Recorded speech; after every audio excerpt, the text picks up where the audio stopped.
اور ما ته وایي مولي صاحب زه لګیا یم خبرې کوم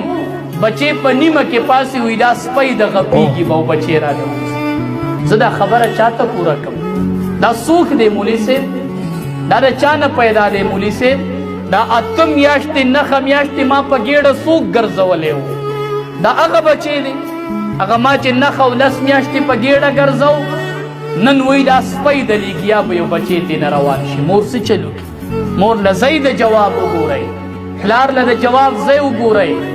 ټول مفسرین وایي وایي ستاسو خولو کې چې دا ژبه ده دا د مور بالکل د مور ژبه. السلام علیکم ملګرو، تاسو دا ویډیو ګورئ مخکې ملګرو سره لازمي شیر کړئ ځکه چې څوک د مور خبر اوري نو څوک یې مني نو او نه د مله هغه دنیا خو لیده او نه له دا دنیا خو لیده. نو دیوانه صاحب ډېر ښایسته بیان کړی دا ویډیو ګورئ او مخکې ملګرو سره لازمي شیر کړئ. راځئ ویډیو فالو. دا د مور ژبه ده وایي ماشومانو واورئ دا ژبه د مور ژبه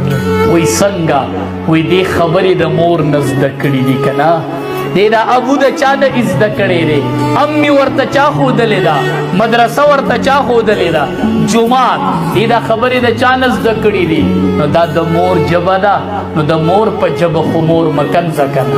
مور راته وایي مولي صاحب گر کو آگ لگی گر کی چراغ سے اور می وسو خو د کور ډیوې راله وسو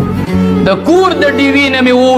کور اور واغسته وایي مولي صاحب هغې ژبې وسوم چې کومې ژبې زما نه خبرې زده کړې وې هغه ژبه چې ما ورته ابو امي ښودلی و نن هغه ژبه ما ته وایي ته سپی یې مولي صاحب کوم ځای ته لاړه شم دا ګیله چاله اوسمه د ګیله د چا ته وکمه تپوس د چا نه وکمه مولي صاحب بچي وسومه پلار وایي مولي صاحب بچي وسومه